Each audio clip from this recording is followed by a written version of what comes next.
after the fall of Jerusalem. The Roman Empire, the European power.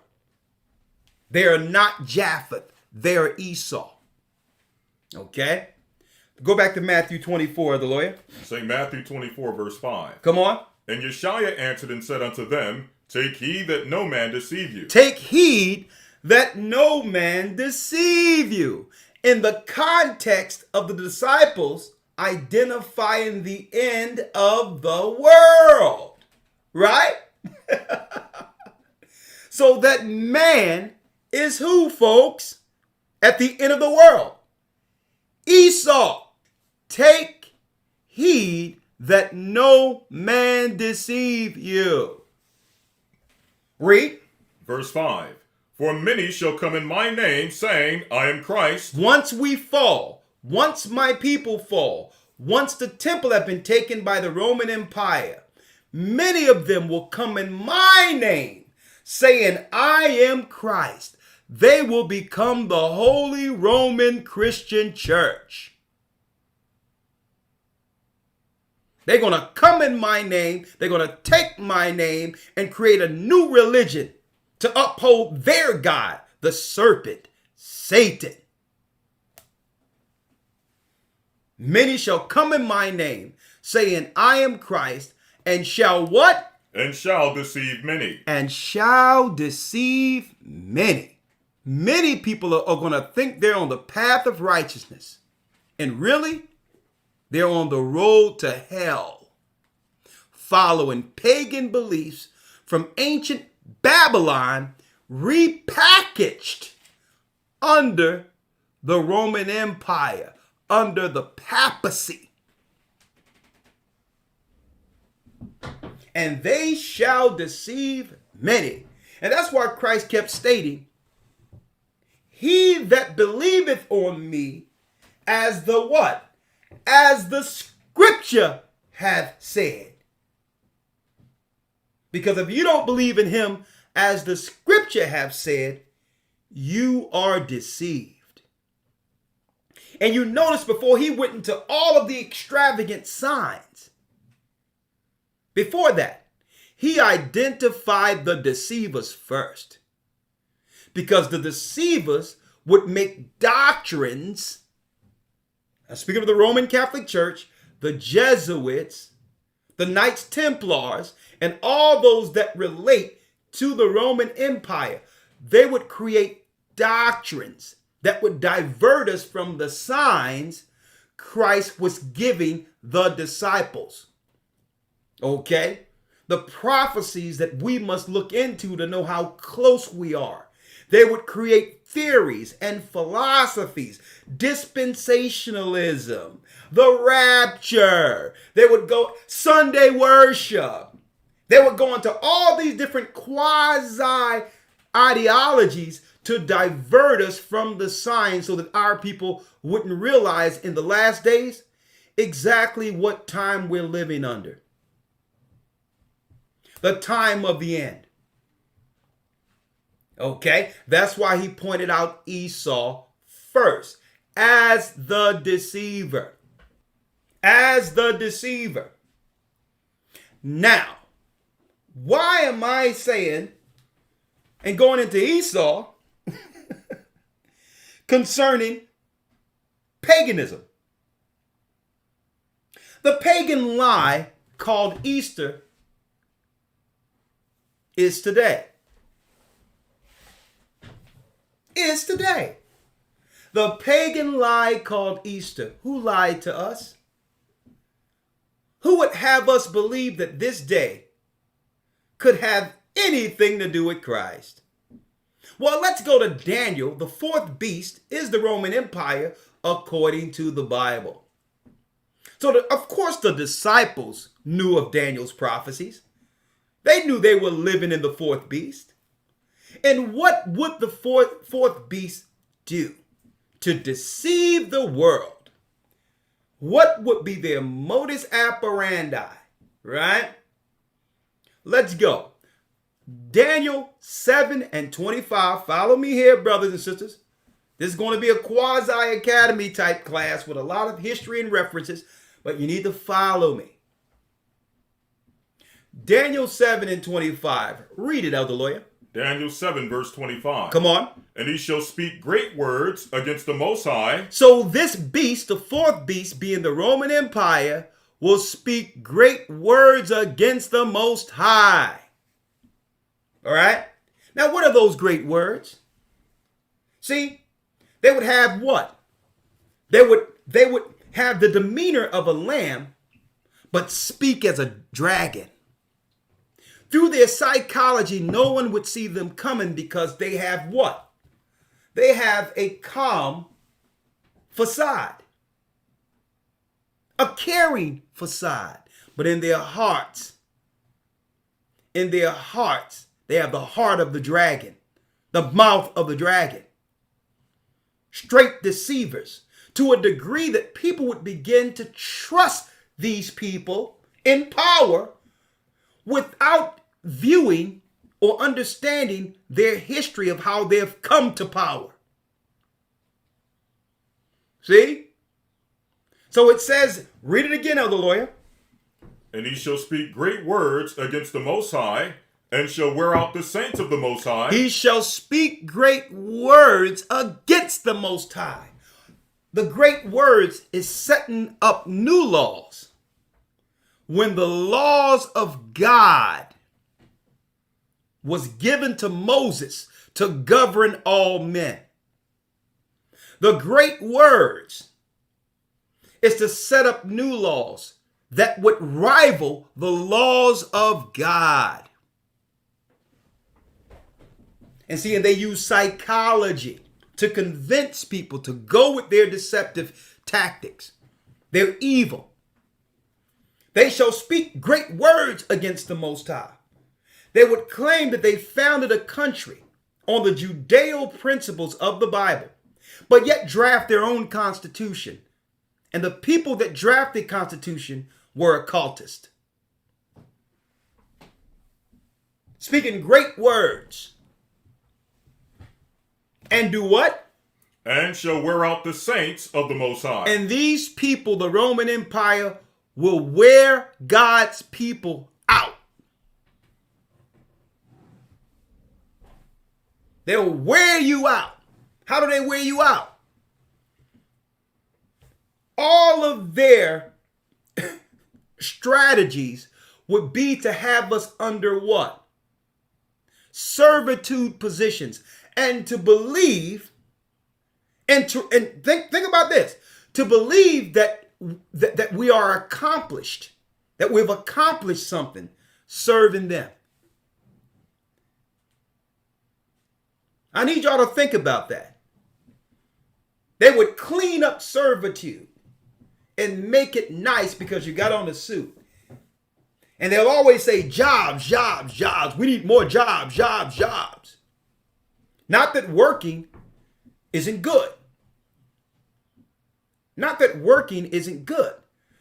But the concept of working all through the scriptures is so that one day those that are under the servitude could buy and afford their own freedom to do what? To make generational wealth for the next generation. That was the history of servitude in the Old Testament, that you were free from servitude after 7 years and working hard to build your own, to have servants who will work and be free to build their own. See, the great words and wearing the saints out is to make our people believe that we have accomplished because we have jobs. Wearing us out. And at the end of our lives, there's nothing to give our children. All this working, only at the end of it to have nothing to give our families. That's being woe out. And it's deep how they've used this psychology to condition our people for perpetual servitude. And not just our people, all people. Satan has sought to put the whole earth under his service, to build the Tower of Babel, to become workers, and not to be free to enjoy life, enjoy family, enjoy the earth the Most High made for us. Read it again. And he shall speak great words against the Most High, and shall wear out the saints of the Most High. Wearing us out. Work, work, work, work, work. Don't even have time to think. Don't even have time to think about how I can get from up under this servitude to have time with the family the Most High blessed us with. Work, work, work, work. While the government and others program our children against us. They're wearing us out. They shall think. And guess what? And it's on purpose. Because what? We will put, all of us will begin to put all of our spirit and time and all of that into the days Satan gives us what? Rest.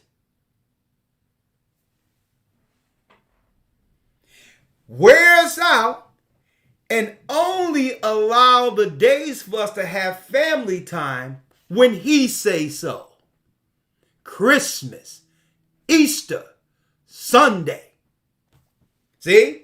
This is why some of us hold dear to these traditions, because these are the only days out of all the year, out of the whole year, that we're allowed to have what every family should have daily. Time with one another. They have systematically set it up where they wear you out and do what? Pacify you to give your spirit, to give energy to Satan's days, pagan days like today, Easter. No wonder so many people fight against when we bring out the holy days and say, well, listen, you shouldn't be following Christmas, Easter, Sunday, because these are the only days they can remember where they had good days and good times with their own family. Now, you ain't going to take that away. Satan systematically set it up that way, like he did in slavery for us. He work us hard and treat us good on what? Sunday. If you're willing to go to church and be programmed by the pagans, we will treat you like our own. To the degree where our people began to grasp to that, because the only day in which out of the week we felt like people. And they have now instituted that as a law throughout the earth. Come on, Elder Lawyer, let's go. Daniel 7 verse 25. And he shall speak great words against the Most High. Come on. And shall wear out the saints of the Most High, and think to change times and laws. And that's the point right there, Elder Lawyer. He shall think, the Roman Empire, Esau, shall think to do what? To change times and laws. To change times and laws. Esau. Now, brothers and sisters, what times? What laws? Common sense would tell you, reading the Bible, it's talking about changing the times and laws in the book you're reading, the Bible. It's not talking about outside days and times, outside of the Bible's days and times, right? So the Bible is clear. Remember the Sabbath to keep it holy. The 14th day of the new year, which is the Sabbath, Passover. All right? Feast of Unleavened Bread. 7 Sabbaths from there, the day, Pentecost, first fruits. You got the Day of Atonement within there, right? First fruits, Day of Atonement, Purim. All the days that this earth ignorantly thinks belongs to the Jewish faith. And not only will they think to change times and laws, brothers and sisters, they would also make it, if you did follow those days by name, Passover, right? Day of Atonement. If you did follow them by name, it still would be outside of the days or the time God said do it. Observe it. Who would think to change times and laws? Daniel, the 7th chapter, tells us it's the Roman Empire, the end of the world, the people who have deceived the earth. And hence why I'm going into this lesson, folks. The pagan lie called Easter. Look at your screen. They should think to change times and laws. 2012, National Geographic, folks. National Geographic did an article. This is around the same time confirming what the Most High gave us concerning the times. There was an article out there in which National Geographic, folks, caught Esau red-handed, changing the times according to exactly how the Bible said they would. The deceivers. Folks, when you try to find this article today on the vernal equinox, folks, you can't find this article online. And if you do find it, you would probably have to subscribe to National Geographic and pay a lot of money and go through archives. But folks, I remember you should just type it in Google and find this. It cannot be found anymore. But you know what? We have a copied and pasted to save it so that the enemy could not lie.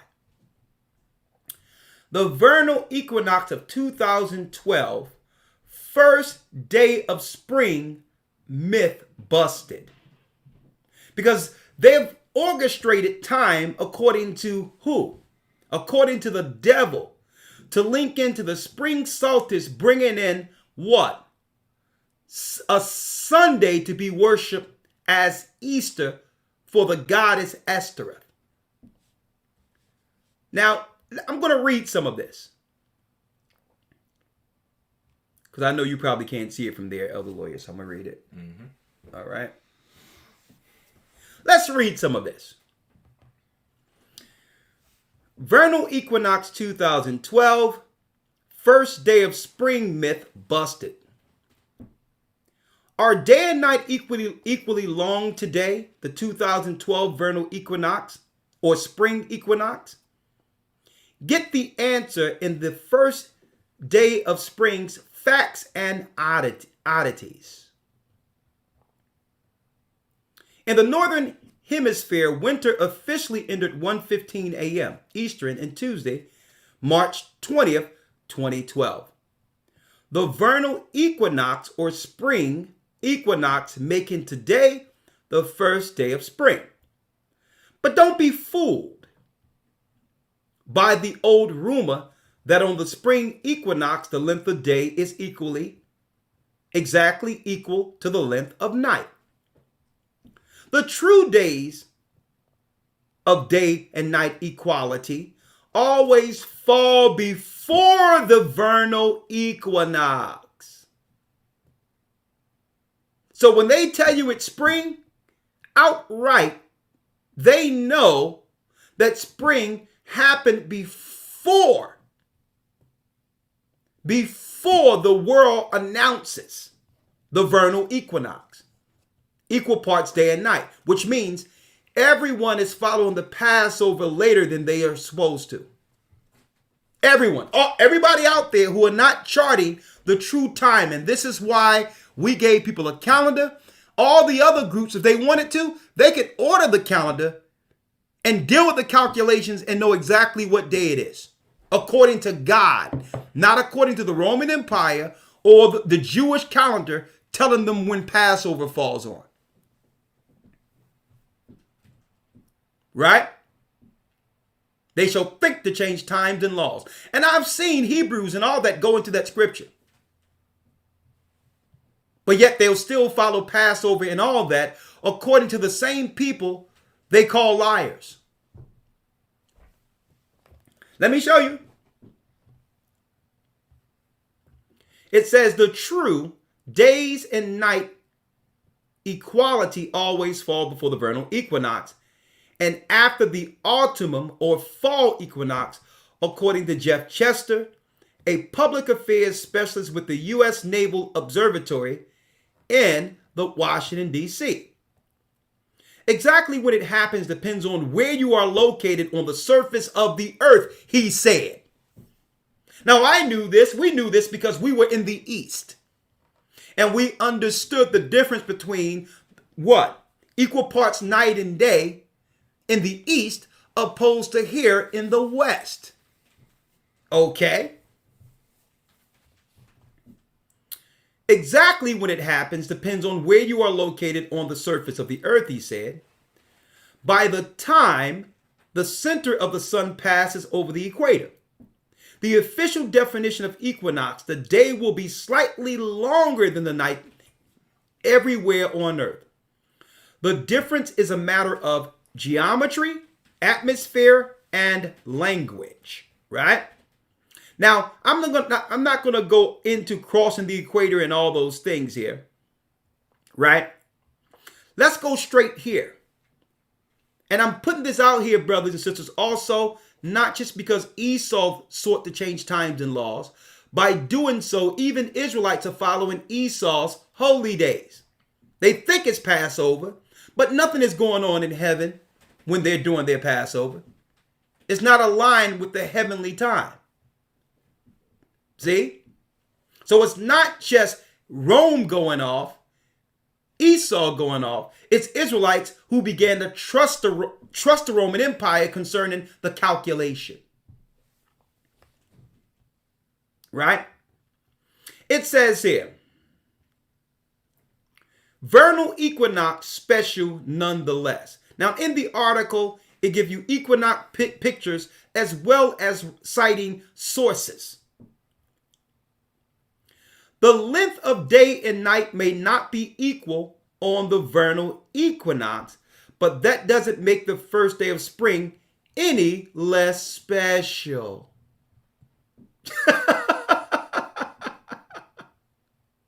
So, they'll lie to you and say it's still special because we're observing it and it links directly to us worshiping the goddess of star. And I'm going to show y'all that in a moment.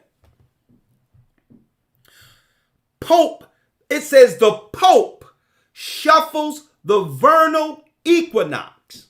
The Pope. They shall think to change times and laws. The world, the Roman Empire. Another spring equinox oddity. A rule of the calendar keeps it so that the first day of spring is almost always March 20th or 21st. But sometimes on the 19th, McRoberts said. So there's a rule to make it where the earth would believe that spring should start between the 19th and 21st every year. Why so? Well, in 1582, Pope Gregory VIII established the Gregorian calendar, which most of the world now observes to account for an equinox inconvenience. Oh, so they're going to change something because it's inconveniencing their Easter. How their days should be structured. It's inconveniencing the pagan days. Right? Now, here's the name here. 1582 Pope Gregory VIII established the Gregorian calendar, which most of the world now observes, to account for an equinox inconvenience. If he hadn't established the new calendar, every 128 years, the spring equinox would have come a full calendar day earlier, eventually putting Easter in chilly midwinter. So they didn't set their calendars, folks, for accuracy according to God, which is, remember, the Sabbath. They adjusted it so that their Easter wouldn't fall in the winter.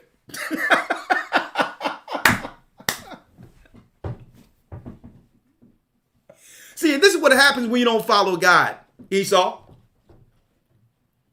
We don't have to worry about that. We have a calendar that will fall right on schedule every year, and we don't got to worry about it because it's God's calendar. And all the holy days fall within it. If he established a new calendar every 128 years, the spring equinox would have come a full calendar day earlier, eventually putting Easter in chilly midwinter. It begins with the fact that there is not an exact number of days in a year, McRoberts said. He says the problem is we're dealing with a calendar that don't have an exact number of days in a year. Well, the God does. God told Moses to keep a fixed year, 364 days, 52 Sabbaths a year, and don't vary from it, and never follow the moon only. He told Moses, this is how you calculate time. Now, there's more. Before the Pope's intervention, the Romans and much of the European world marked time on the Julian calendar. They instituted by Julius Caesar the old calendar, counted exactly 365.25 days per year, averaged over a 4-year cycle, every 4 years a leap day, helped keep this thing on track. Jumping through hoops, Esau is. Why don't you just follow the Sabbath, 52 Sabbaths, and if you want, all of you can, Esau, go get a calendar.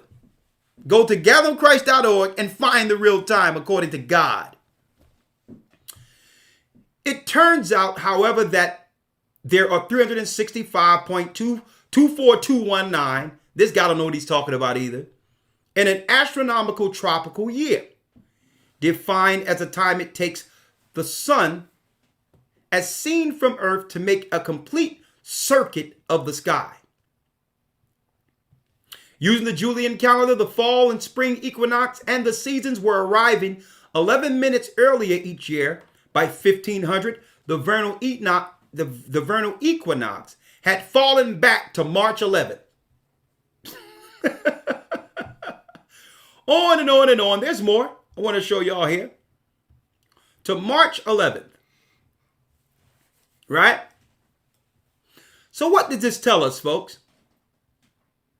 This tells us that, let's go to Daniel 7 and 25 again, Elder Lawyer. Yes, sir. Daniel 7 and 25. And he shall speak great words against the Most High, and shall wear out the saints of the Most High, and shall think to change times and laws. And shall think to change times and laws. So they weren't setting up time according to God so that the people can understand God's holy days and the cycles of the earth that leads to judgment. They were only concerned with making sure their worship of the goddess Ashtoreth, okay, the Babylonian goddess day called Easter, couldn't fall in the dead of winter. It was all about adjusting time to worship gods and goddesses. It had nothing to do with God or Christ. Even when the Pope set it up, it had nothing to do with Christ's resurrection. It had nothing to do with Christ at all. A matter of fact, it was the Roman Empire who would set up what? Ancient Babylonians' rituals and rites. And I'm going to go into it today. The day they call Easter. This is one of Satan's Sabbaths. One of Satan's Sabbaths. right? Matthew 5:17, real quick, Elder Lawyer. And please, if y'all doing a great job on the likes, but please, I need some more. If you don't mind, go ahead and hit the like button for me so we can get some more people up in here. Right? Let's go, Elder Lawyer. Yes, sir. St. Matthew chapter 5, verse number 17. Read. Think not that I am come to destroy the law. Christ said with his own mouth, many shall come in my name and say, I am Christ, and shall deceive many. And now he says in Matthew 5:17, think not that I've come to destroy the law. The law includes the laws of the Sabbaths, the calculations of times. There was no need for the Hebrews every few hundred years to make a new calendar because we followed the Sabbath. There's 52 Sabbaths, which is what? A full calendar year in calculations according to the heavens, according to God. And that was given to Moses. That was given to Moses. Before Moses had it, Adam had it. The righteous had it. All the way leading to where the Most High gave it to who? Enoch. And told Enoch to make a record of it. Enoch had a record of the 364 days. The Sabbaths didn't start with Moses. They shall think to change times and laws. We didn't get the Sabbath with Moses. When did we get the Sabbath? Hold that, Elder Lawyer. Let's go to Genesis 2:1. Genesis 2, verse 1. Read. Thus the heavens and the earth were finished, and all the host of them. And on the seventh day God ended his work which he had made, and rested on the seventh day from all his work which he had made. And God blessed the seventh day. He what? And God blessed the seventh day. He did this with Adam. He blessed the seventh day. And sanctified it. And what? Sanctified it. The Most High does not sanctify Sunday, the first day of the week. It's not hallowed for him. This is Satan's day, doing what? The reverse of the Bible. And Christ warned us, he shall think to change times and laws. I mean, Daniel told us, he shall think to change times and laws. And then Christ said, many shall come in my name, saying, I am Christ, and shall deceive many. They're going to move us off of our Sabbath, off of our time, off of our calendars, only to replace it with Babylonian ones. Read. And God blessed the seventh day and sanctified it. He blessed the first day. And God blessed the seventh day and sanctified it. He blessed Easter. And God blessed the seventh day and sanctified it. And sanctified it. From the beginning, God sanctified that day, which is hallowed that day for himself. And those who follow the Sabbath and follow his holy days, that's a sign between those he loved and his people, a sign between him and his people. Read. And God blessed the seventh day and sanctified it, because that in it he had rested from all his work which God created and made.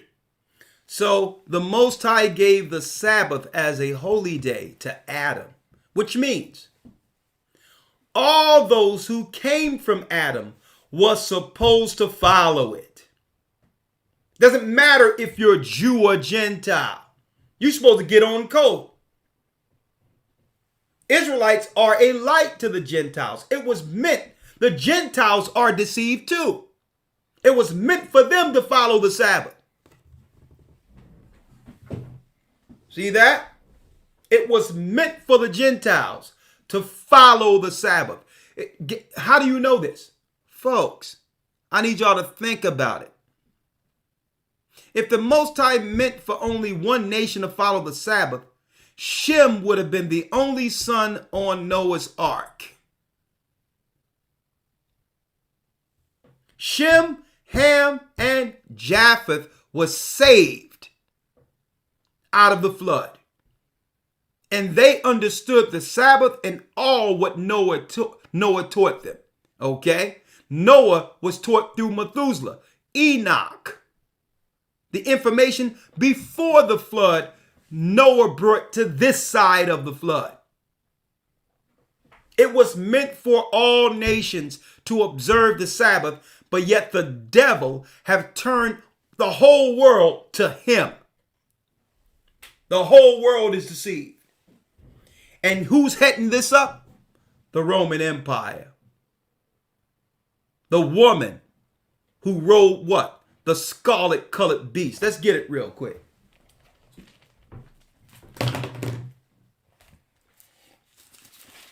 Caught them red-handed. Caught them red-handed, folks. But there's more. Let's go real quick, Elder Lawyer. Revelation 17, verse 1. And there came one of the 7 angels which had the 7 vials, and talked with me, saying unto me, Come hither. I will show unto thee the judgment of the great whore that sitteth upon many waters. I will show you the judgment of the great whore. With what? Which do what? That sitteth upon many waters. That sitteth upon many waters. The great whore that goes from one place to the next, spreading Satan's venom, establishing empires, putting the whole world under an order. Folks, America is just an extension of it. It's talking about Rome, the deceivers, the world Christ identified that would deceive the world, would get in like a wolf in sheep's clothing, using his name. He would appear as a lamb. Well, who's the lamb, folks? The lamb is Christ, but speak as a dragon. He would use Christ only as a facade, only as an entry point to lower our defenses. But his doctrine is of the serpent. And it's a shame so many people have rejected the Bible, believing what Esau has done has anything to do with the Bible's directives for him. When the Bible identifies him as the deceiver, Christ identifies them as the deceiver. This is not a white man's book. This is the word of God. Finish reading that, Elder Lawyer. Verse 2. With whom the kings of the earth have committed fornication. All of the kings of the earth have committed fornication. They fell off. They began to unite themselves with who? The whore. Rome. To financially aggrandize themselves over God's people. But I'm going to tell you, there will be more disasters and more plagues and more hurt on the earth because the Gentiles have aligned themselves, not just against us as a people. You think you're going to get away with that? Guess what? You have aligned yourselves against the heavens by aligning yourself with Esau. For a few coins, for a few shekels, you've sold your soul. But now judgment has come around full circle. Read it. With whom the kings of the earth have committed fornication, and the inhabitants of the earth have been made drunk with the wine of her fornication. And when it says full circle, folks, I'm going to tell you right now, you reap what you sow. You get in bed with dogs, you get fleas. And at the end of it, the Gentiles will understand that Esau, if he could do this to his own brother, you will be double-crossed. And that's the whole deal. Esau never intended on sharing power with you. His whole plan was to do what? Bribe you against us. That was his plan. To bribe you, making you believe there would be some level of equality, knowing prophetically there is no such word. There is no such word of equality according to God. There can only be one king, okay? One ruler. So you've been bribed into coming against the only people who could help you in the last days. Us, the children of Israel. You've drunken the wine of Babylon. And Easter is not just a Christian thing. We're going to let you know that the Gentiles began to drink this wine long before there was any such thing as Christianity. It was just Esau's power, might, and finances that would allow him to unite all these Babylonian Gentiles who was practicing Babylonian customs under one umbrella. Under one umbrella. Okay? Finish reading, other lawyer. Verse 3. So he carried me away in the spirit into the wilderness, and I saw a woman sit upon a scarlet-colored beast full of names of blasphemy. A scarlet-colored beast. Now, what color is scarlet? Through thy precepts I get understanding. Let's go to Genesis 25, elder lawyer. The first came out what? Genesis 25, verse number 25. And the first came out red. What? Red. A scarlet-colored beast. Identifying through precepts Esau. Esau is not no Arabian people. Okay? Don't let them divert you there. Don't let them try to say, well, Esau had to be a black man. Nah.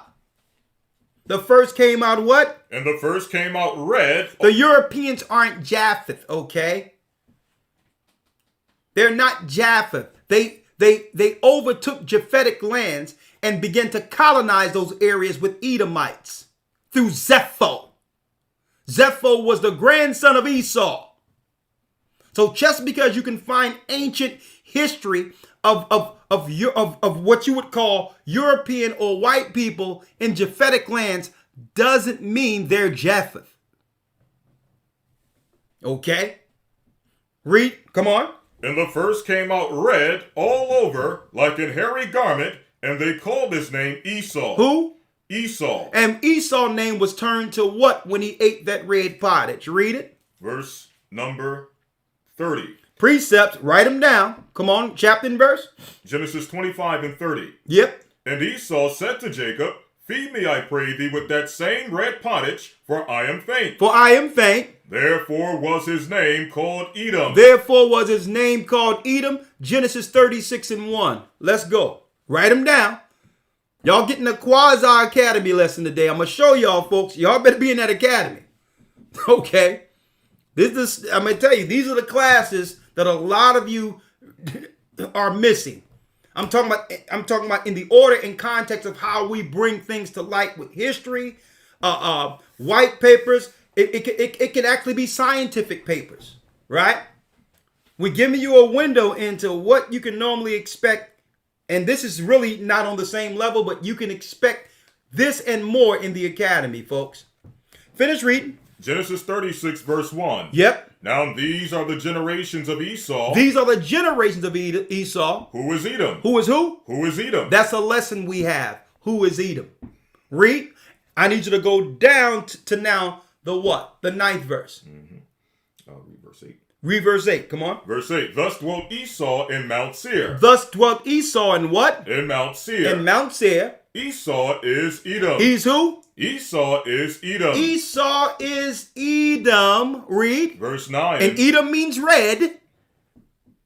Read. Verse 9. And these are the generations of Esau, the father of the Edomites. The father of who? The Edomites. The Edomites. In Mount Seir. In Mount Seir. That's where they began.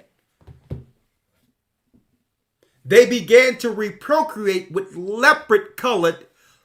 leprosy. That's right, Canaanites. White Canaanites started mixing with Esau to create what they, through legend, what they began to call the Aryan race.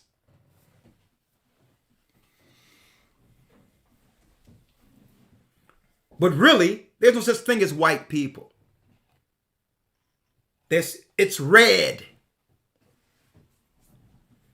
And it tells us in the book of Revelations, a scarlet colored beast identifying who?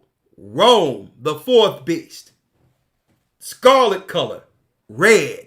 Let's go back to the book of Revelation. Revelation 17, verse 3. Come on. So he carried me away in the spirit into the wilderness, and I saw a woman sit upon a scarlet-colored beast, full of names of blasphemy. Full of names of blasphemy. Everything God say do, they would implement laws on earth to the reverse. Everything. As if they're sitting there at the papacy in Rome, looking at the Bible, when God say, thou shalt do this and thou shalt not do that. All the shalt nots is what they've brung into law to poison the earth. God say the seventh day of the week to be hallowed since the beginning. And guess what? You think the Pope don't have the Bible? You think they don't know what the Sabbaths are?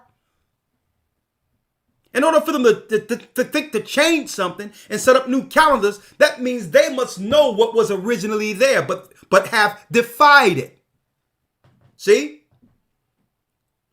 Read that last piece again. Come on.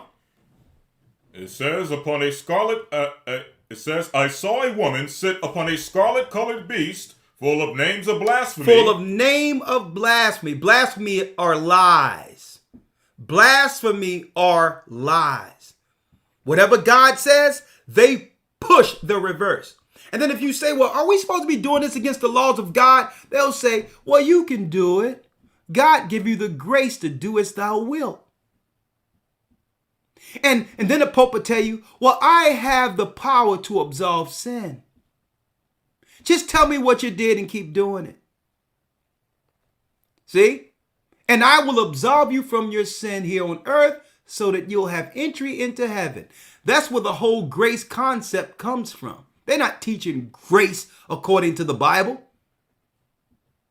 Grace according to the Bible is an entirely different concept than what you're learning in the Christian church.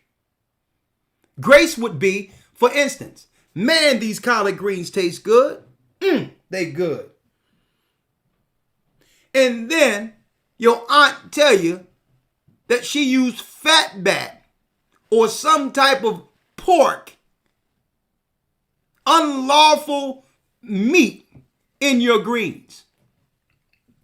I had no idea I was sinning eating pork, but I'm covered by God's grace. See? Grace isn't something where you sin intentionally in hopes of God doing what? Forgiving you for it. That's not the concept of grace. That's what the Christian church are teaching. Okay?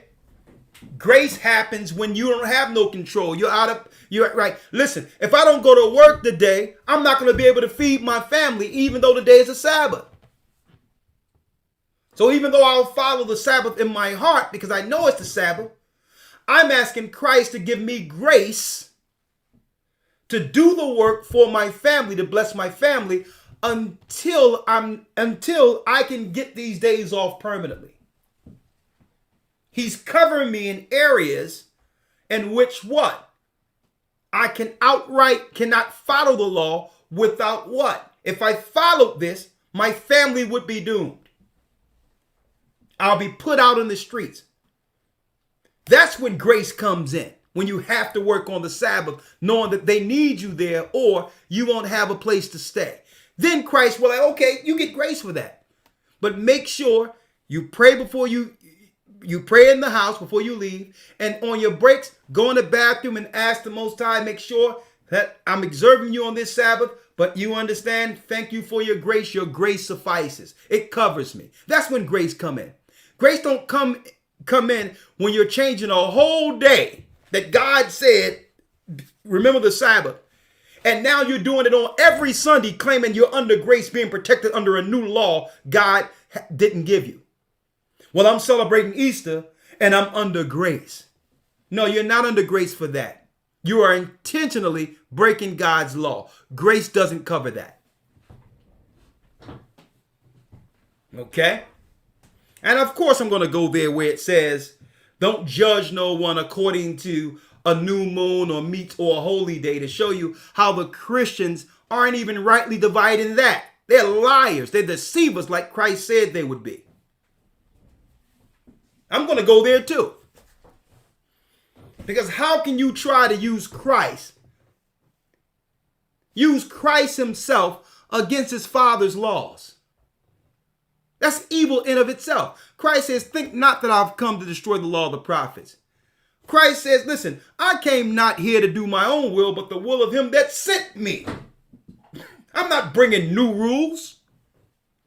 You've been deceived. And Christ warned the disciples it would happen to a degree where every Christian on earth would believe Easter Sunday has something to do with God. Finish reading what you got, Elder Lawyer. Revelation 17, verse 4. Come on. And the woman was arrayed in purple and scarlet color. Purple and scarlet color. That's right. The colors of the Vatican.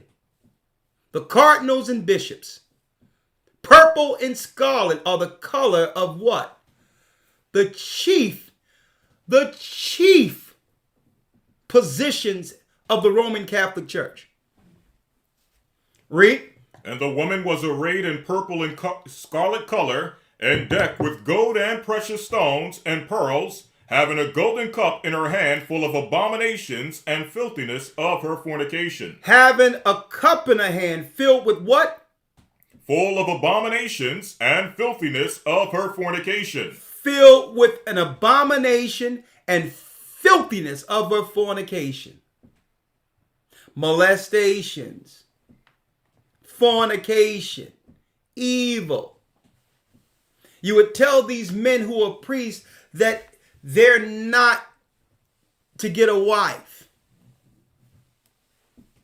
When the Bible says, it distinctly tells us that if you try to abstain from marriage or try to have a doctrine that would abstain from marriage, that those are doctrines of devils.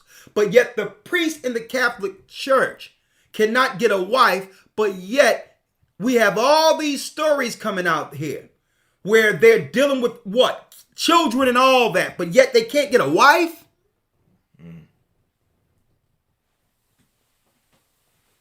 What's going on with this? And the Bible tells you in the book of Timothy to look out for any doctrine that would do what? That would have you abstain from marriage. Jacob was married. The Israelites were married. Abraham was married. Noah was married. But they would set up a priesthood that would do what? That would have a man cannot have a woman. And now, in order for them to satisfy their lust or their carnal feelings, you substitute that with who? Children? The whole world been deceived. So if we're going to put out Easter, we're going to talk about it the way it should be taught. We have to start with the helm, the spirit that's behind it, and the people who have established organized Christianity to deceive the whole earth into believing that today is Easter. And if anyone think about following Easter going forward, point them to this video. A matter of fact, folks, keep in mind, they have had to readjust the calendar over and over again just so that they can follow the goddess Astar. And make a what? A Sunday for the spring that they can guarantee doesn't fall when it's cold. It had nothing to do with adjusting time according to God. Point up to this video, folks. Now there's more. What's in that cup? Isaiah 29, Elder Lawyer. What's in that cup that has deceived the whole world?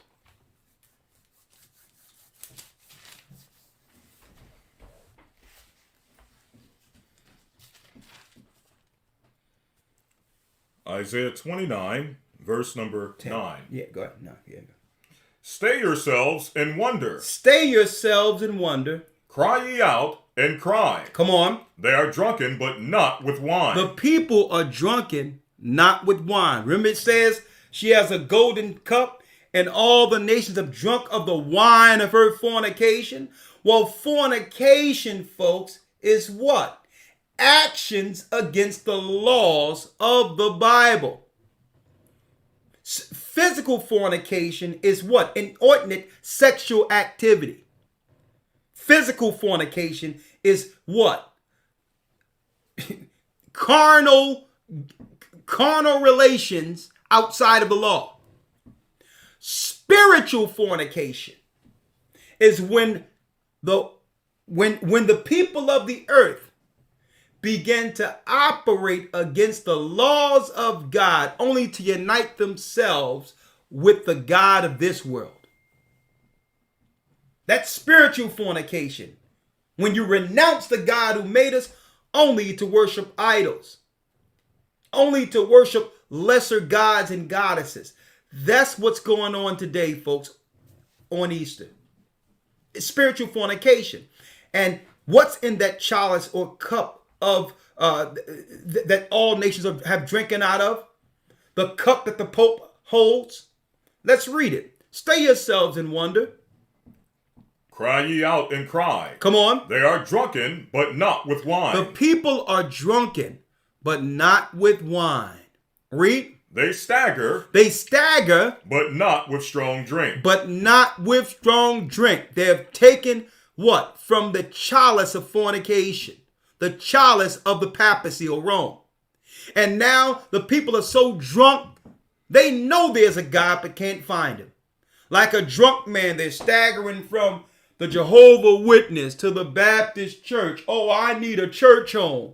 They're going from that to New Age Asian religion. They're staggering there and saying, well, I can't find God here. Like a drunk man is staggering from here. Then they're going over to Islam. I wonder what they're going. God must be somewhere. You're drunk.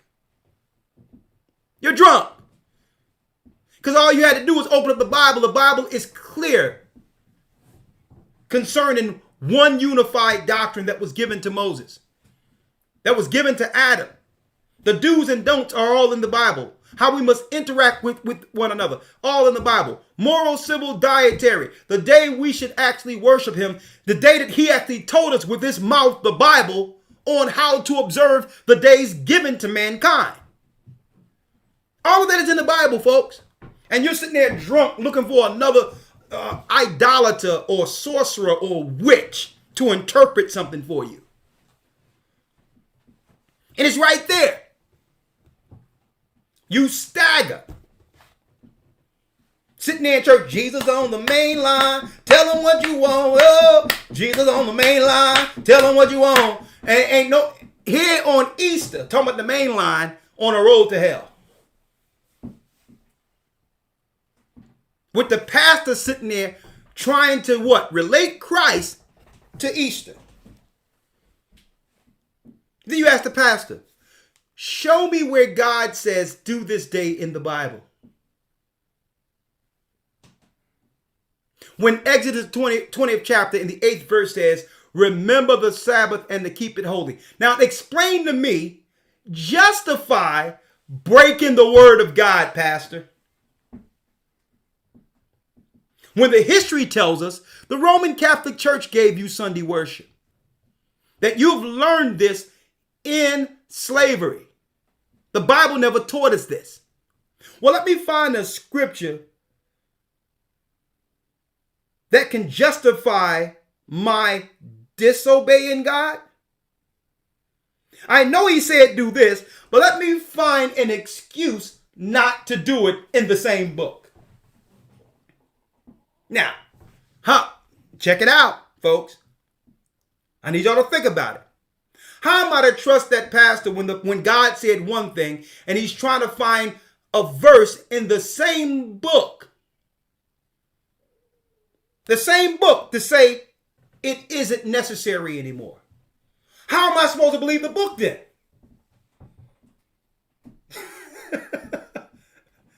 If this man read the Bible and God said, remember the Sabbath and keep it holy, and he know it's there, and he's going into the same book to actually contradict what God said, why should I believe the book now?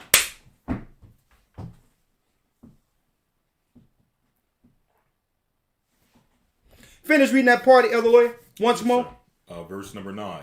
Stay yourselves in wonder. Stay yourselves in wonder. Cry ye out and cry. Cry ye out and cry. They are drunken, but They are drunken, but not with wine. but not with wine. People are drunk in the church.